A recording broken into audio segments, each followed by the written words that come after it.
Aziz yurtdoshlar, aziz vatandoshlar, yosh iste'dodli shoirimiz Zuhriddin A'zamov tomonidan yozilgan she'r Ota-ona xotirasi. Ne azoblar bilan bizni katta qildilar. Yig'lasam gar yig'ladi, kulganimda kuldilar. Ota-onam biz uchun o'zi yemay boqdilar, doim o'ylab barchamiz ko'zidan yosh oqdilar. O'zi kiymay kiydirdi, o'zi ichmay ichirdi, nima gunoh ayb qilsak barchasini kechirdi. Maktabni ham tugatib katta bo'lib qolgandik, otamga dam oling deb qo'lidan ish olgandik. Qaysi gunohim uchun otamga ko'z tegdilar, otam o'tib bu dunyo boshimizni egdilar. Sinab onam sabrini, Alloh sinov berdilar, ichga yutib dardini, onam xasta bo'ldilar.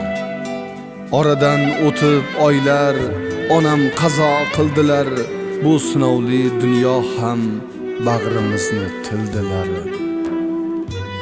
So'ng birlashib jigarlar, yana oyoqqa turdik. Yaxshi kunlar ko'p ekan, barchasini biz ko'rdik.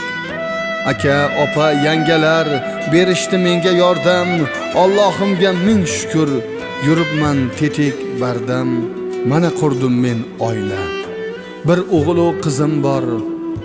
Alloh asrab panohda, doim bo'lsin omad yor. O'g'lim o'xshar otamga, qizim o'xshar onamga, farzandlarim tug'ilib sig'may ketdim olamga. Otam, onam sizlarni, ruhingiz bo'lsin shod, bolalaringiz yig'lab sizlarni etadi yod.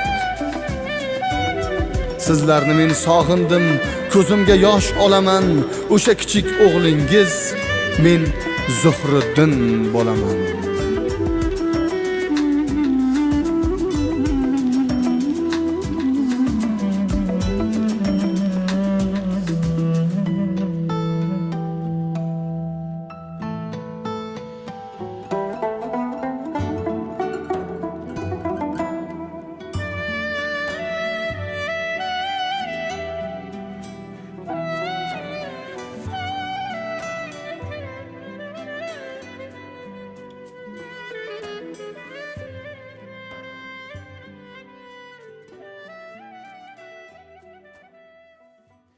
She'rni Elamon Og'onib o'qidi.